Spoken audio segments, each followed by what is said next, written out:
Before I stop making videos for the moment, I just had to come on here and say that my autocorrect keeps on taking, when I draw the word private, my autocorrect keeps on writing ornate,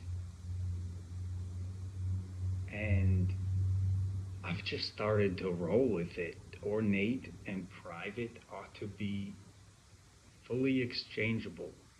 Why is something private? Because it's ornate. It's complicated. You wouldn't get it. This has to do with constitutional law. Under the Fifth Amendment, my private property is not to be made public. You wouldn't understand my private property. It's ornate. My dialect, my story. That's why we have a private trust. It's what I do. An irrevocable trust means it's what I do. I am entrusted to society to carry out this goal, this effect, this promise, and it's private. But if you need to know a little bit about it, I'm willing to share so that you understand that there is something authentically preserved about it. It is ornate. It does exist.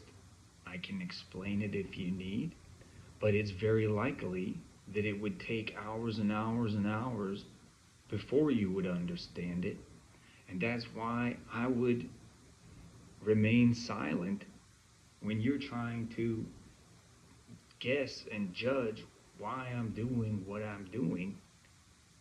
You don't understand. So this has to do with law. I will touch back with you guys about law and these constitutional rights. I'm practicing holistic law.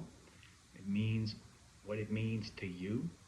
These amendments are vague on purpose because they are meant to attach to everyone from all walks of life. And the right to assemble is the first and foremost right, because anyone can say you're doing something wrong, and if I say no, I'm assembling something good, then you are protected. People keep telling me that the First Amendment means you have the right to go to Capitol Hill or Parliament and protest with a sign. Is that really how shallow the world has become?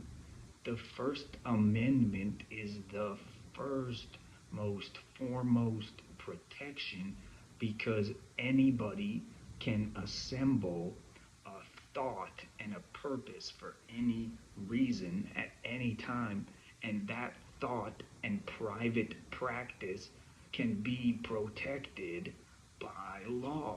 If you think I'm doing something wrong by being here, whether it's public property, private property, I'm sorry, but if you attack me because you think I'm doing something wrong, and I say I'm here to do something right, you're still in the wrong because of my assembly. And I can assemble on private land if I believe that it doesn't belong to you. Maybe you illegitimately took the land.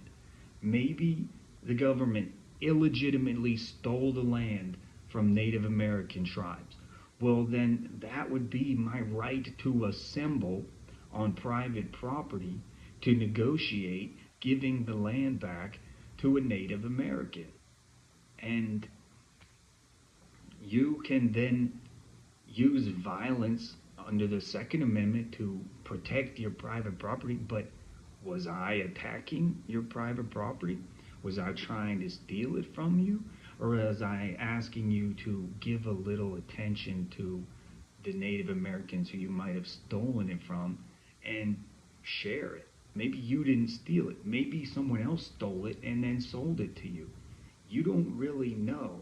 And for you to practice the Second Amendment against someone practicing the First Amendment, it starts to look like maybe you are reaching for that violence too soon, because you have to cross-examine a person and their reason for being there, and whether that purpose and that reason is protected under a legitimate assembly, or are they just a wingnut? Are they just trying to usurp something from you? Are they trying to steal your property under an invalid claim to a treaty?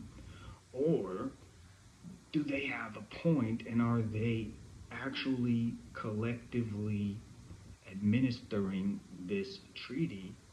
You need to know these things before you reach for that 911 and claim the Second Amendment. So that's just a little tidbit about holistic law. And now I'm going to go chill out and do something else, because I just got done a 20-minute long video before this one. And I'm just going to go ahead and share them all. So thank you all for watching again. Have a wonderful evening.